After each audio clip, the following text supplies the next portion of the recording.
Between the towering mountains wrapped in mist, where the clouds brushed against crystal-like cliffs, stood a magnificent palace. It was not built from ordinary stone, but from shining crystal and pure magic. Its towers sparkled like stars, and a soft golden light glowed from its walls. This was the Palace of Light, a home of peace, love, and magic. High above the palace, a royal fairy mother flew gracefully through the sky with her little daughter.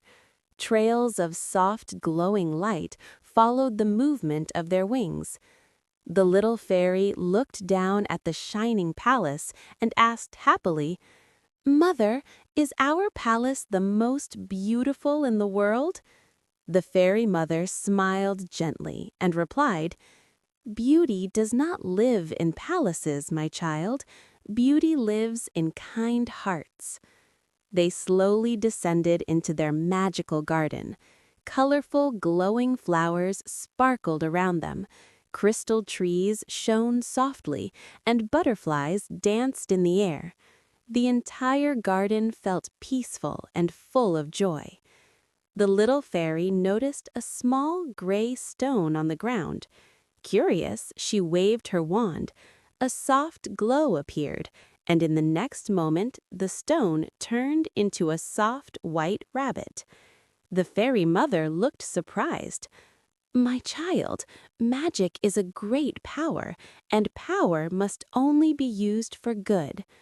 The little fairy lowered her head shyly, though a gentle sparkle still shone in her innocent eyes.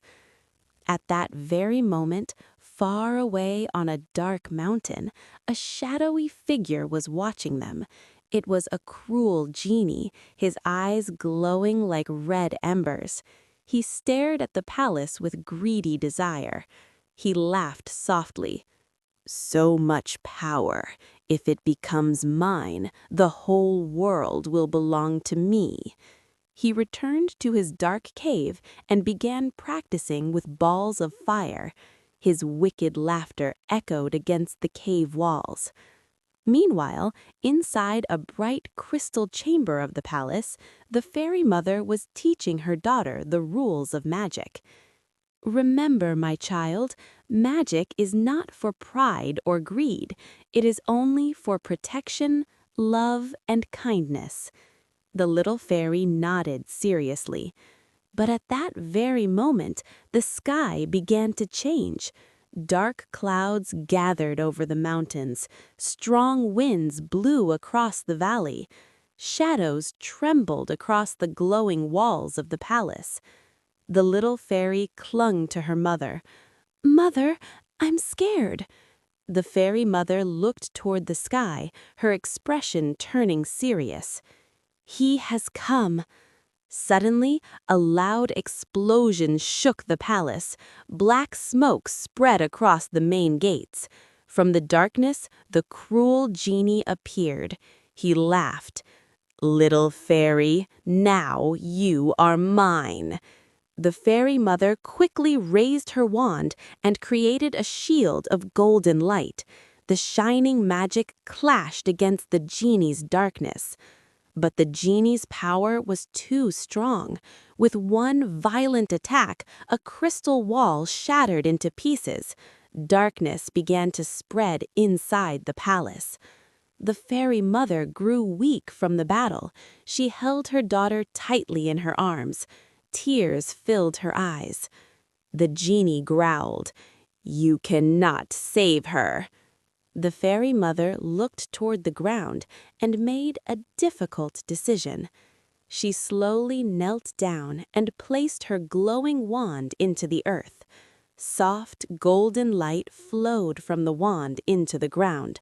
Within moments, a tiny plant began to grow. The plant grew quickly, and at its top, a radiant violet flower bloomed, glowing with soft, magical light. The fairy mother hugged her daughter and spoke softly. "My precious child, I do not want my powers to be used for evil. From this day on, I give all my powers to you. When a kind-hearted human touches you, you will return to your true form, and at that time you will be able to use your powers fully, because within you will live both your power and mine. But remember, my child, use this power only for goodness and kindness. Never stand with evil, and never bow before the cruel. With those words, she raised her wand. A circle of light spread around them. The little fairy slowly began to turn into glowing light, and within moments she